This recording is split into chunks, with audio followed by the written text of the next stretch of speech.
अगर इनको लगता है कि केवल ये वोट से डरते हैं, पंडे हटा के बीटी एक्ट 1949 एक्ट को रिपील करके कम से कम बौद्धों को सौंप दो। और अगर आप ऐसा नहीं करते हैं तो मैं आज आपको बता रहा हूँ इनको वोट की चोट भी देंगे। लेकिन जनता के सामने अच्छी अच्छी सरकारें दफन हो जाया करती हैं। हम इस आंदोलन को आने वाले समय में इतना बड़ा बना देंगे, इस बार ये बंद नहीं होगा। किसी लालच में जाके ये खत्म नहीं होगा कि किसी को कुछ बड़ा पद दे दिया और खत्म। यह आंदोलन इस बार तब तक चलेगा जब तक महाबोधि महाविहार मुक्त ना हो जाए। हमने आज तक किसी दूसरे की किसी जमीन पे कब्जा नहीं किया और हम केवल महाबोधि महाविहार की मुक्ति की बात कर रहे हैं। हम तो चाहते नहीं कि इस मुद्दे को ज्यादा विरोध आ जाए, क्योंकि जहाँ खो देंगे वहीं पे बुद्ध निकलेंगे। तो एक तरफ हम दिखावा करते हैं कि हम बुद्ध को मानते हैं और दूसरी तरफ बुद्ध की बौद्धों की आस्था के केंद्र, जो पूरे दुनिया के बौद्धों के आस्था का केंद्र है, उसको मुक्त कराने पे आपकी कोई रुचि नहीं है, आपकी कोई प्रतिक्रिया तक नहीं है, आपका कोई प्रतिनिधि आकर मिला तक नहीं आज तक। शर्म की बात है ये। शर्म आती है कि किस तरह कब्जा दूसरे की सांस्कृतिक विरासत पे करके, और आप लोग बड़े खुश हो रहे हैं। हम इसको जन आंदोलन बनाएंगे, एक एक गाँव एक एक घर तक लेके जाएंगे।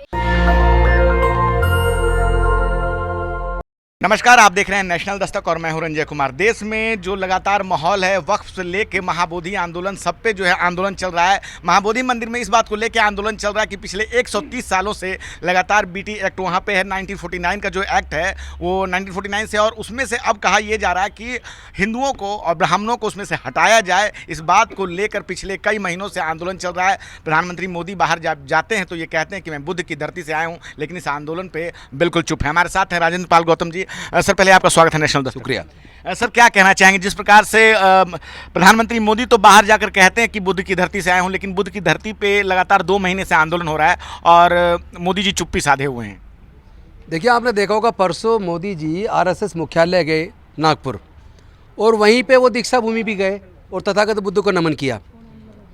इसका मतलब एक संदेश देना चाह रहे हैं कि उस फोटो से दुनिया को संदेश दे कि मैं बुद्ध को कितना मानता हूँ, मैं बाबा साहब को कितना मानता हूँ। दीक्षा भूमि आके बुद्ध को नमन कर रहा हूँ, बाबा साहब की अस्थियों को नमन कर रहा हूँ।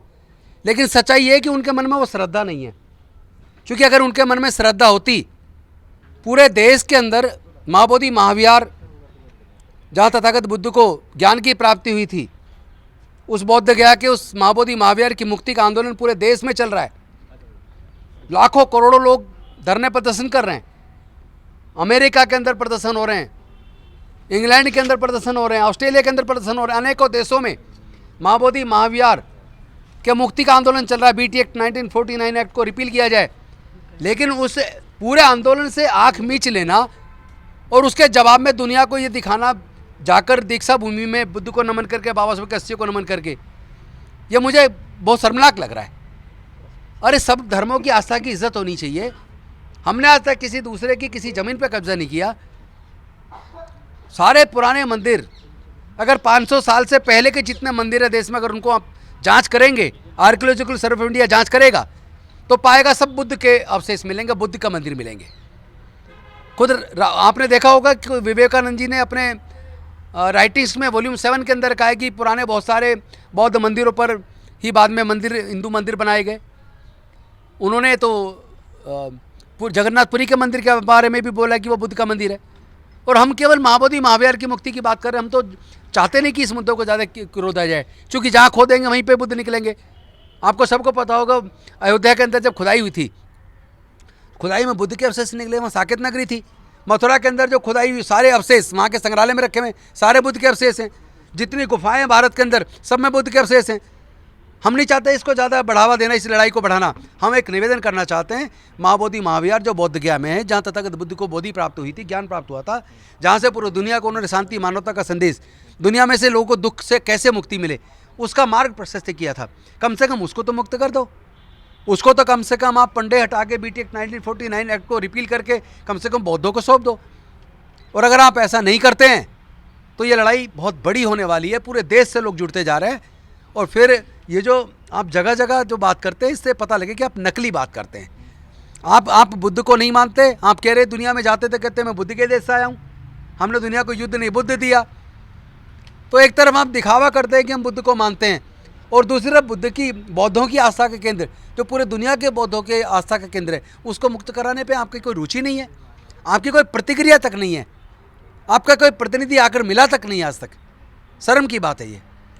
पिछले 130 सालों से ये आंदोलन है, जो समय समय पर जो इसमें उग्रता आती है, और अब तो ये कहा जा रहा है कि वहाँ हिंदू मंदिर भी हैं वहाँ पे, तो ऐसे में कैसे मुक्त हो? मैंने इस बारे में बात की थी और मुझे पता लगा उसी के बिल्कुल सामने 2 मंदिर बनाए गए, जो पीछे अभी 15 साल के अंदर बने, और जो महाबोधि महाविहार के एकदम बगल में लेफ्ट साइड में जो छोटा सा मंदिर है जिसके अंदर 7 मूर्तियां एक जगह लगी हुई हैं, उसमें तथागत बुद्ध और उनके जो पंचवर्गीय भिक्खु थे, जब बुद्ध को बोधि प्राप्त हुई तो सारनाथ में जाके जिन पंचवर्गीय भिक्खुओं को तथागत बुद्ध ने पहला संदेश दिया था, 4 आर्य सत्य के बारे में बताया था, उसी को उन्होंने पांडव का बोलना शुरू कर दिया, उसमें पीले से कपड़े उड़ा के। हमने वो कपड़े हमें हटा के दिखाए गए कि वो तो सारी तथागत बुद्ध की और उनके जो शिष्य थे पंचवर्गीय भिक्खु उनकी तस्वीरें हैं, उनका स्टेचूज है।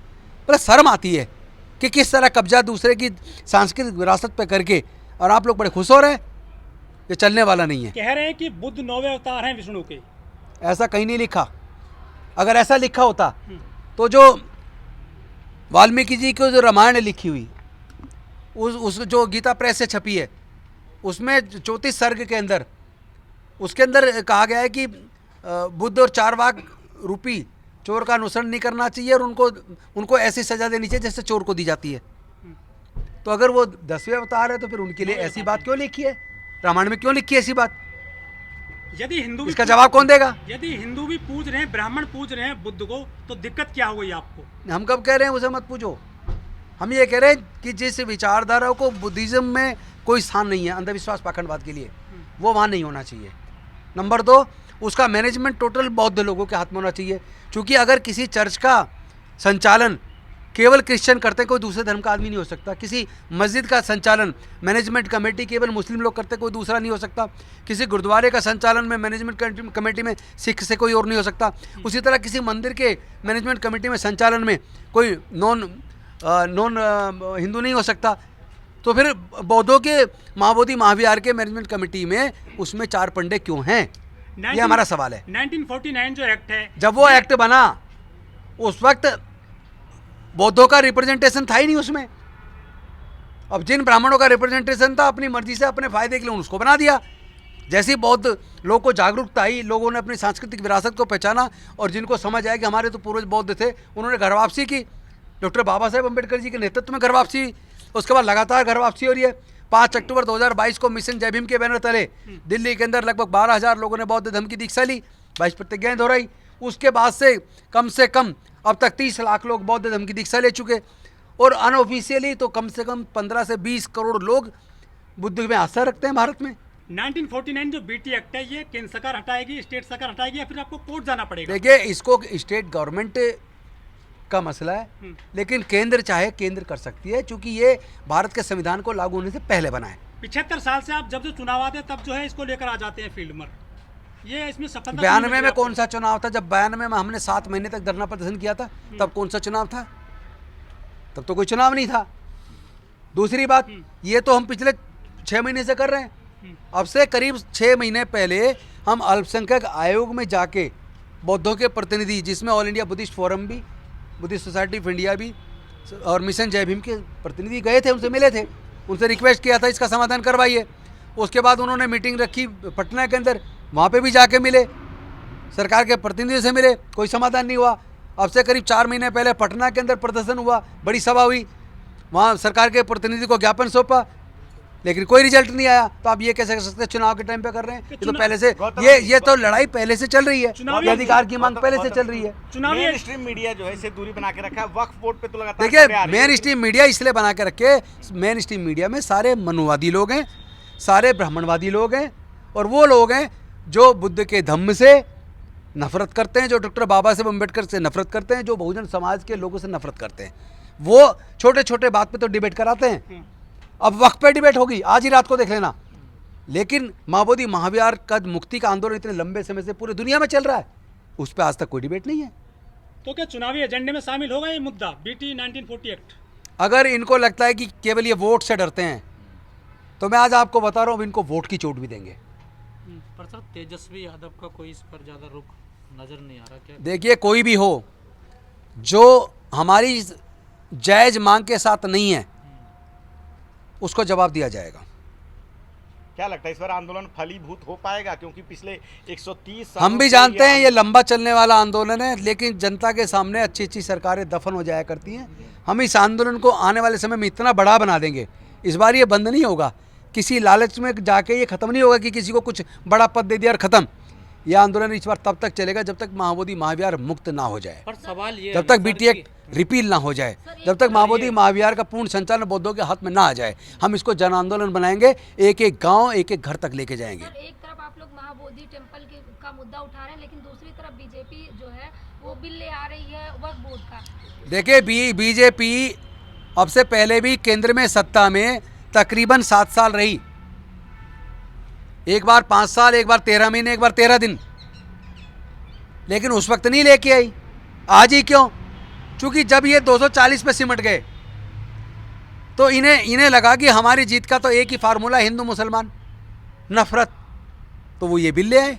वरना पहले ये तो पढ़ लो कि वक्फ एक्ट है क्या, क्यों बना, उस पर संपत्तियाँ आई कहाँ से, उसके बाद इस पर बात कर लेना। तो ये ब्राह्मण विदेशी चंदे पर कब्जा करना चाहते हैं, बुद्ध विरासत को तहस नहस करना चाहते हैं बोध गया में। नहीं, इनका हमेशा से ही काम ये रहा है कि चंदे पे कब्जा करने का, वरना बौद्ध जो पुराने बुद्ध के मंदिर हैं उन पर कब्जा ना हुआ होता,